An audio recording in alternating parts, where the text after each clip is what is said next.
রংপুরের মিঠাপুকুর উপজেলার খোরাগাছ ইউনিয়নের পদাগঞ্জ এলাকার আমবাগান মালিক লুৎফুর রহমান 1 বিঘা জমি লিজ নিয়ে হাড়িভাঙা আমের বাগান করেছেন। কলেজ পড়ুয়া ছেলে মতিন মিয়াকে নিয়ে আম গাছ পরিচর্যায় যেন দম ফেলার ফুরসত নেই। পর্যাপ্ত আমের মুকুল আশায় বাম্পার ফলনের আশা তার।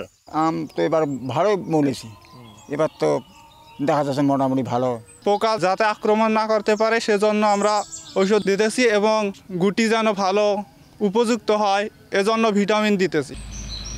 লুৎফুর রহমানের মতো হাজারো মালিকের এখন ব্যস্ততা বাগানে বাগানে। তারা বলছেন এবারে রোগবালাই কম এবং মুকুলও এসেছে বেশি, ফলে গেল বছরের তুলনায় দ্বিগুণ লাভের আশা তাদের। বেশি পরিচর্যা করছে যেন বেশি মৌল আইসে, মৌল আসার কারণে মুকুল আইলে মনে করো আমার আমটা বেশি পাবো, আমরা বেশি দামে বিক্রি করতে পারবো। ওষুধপাতি স্প্রে করছি, আল্লাহর রহমতে মোটামুটি টাকা পাওয়া যাবে। কৃষি অধিদপ্তর বলছে ফলন ঠিক রাখতে বাগানীদের সব ধরনের পরামর্শ দেয়া হচ্ছে। এবছর যেহেতু মুকুলের এই সময়ে বৃষ্টিপাত হয়নি, তো যার কারণে কিন্তু এই বছরে ফ্রুট সেটিংটা ভালো হয়েছে এবং আমের ফলন, এই বিশেষ করে হাড়িভাঙ্গা আমের ফলন গত বছরের চেয়ে এবছর বেশি হবে আশা করা যাচ্ছে। রংপুর অঞ্চলের 5 জেলায় চলতি মৌসুমে হাড়িভাঙা আমের উৎপাদন লক্ষ্যমাত্রা প্রায় 38,000 মেট্রিক টন।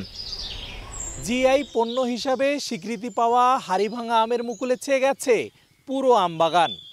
প্রকৃতি বৈরী না হলে এবারও সাধারণ আমের পাশাপাশি হাড়িভাঙা আমের বাম্পার ফলনের আশা করছেন বাগান মালিক ও চাষিরা। রেদওয়ান হিমেল, সময় সংবাদ, রংপুর।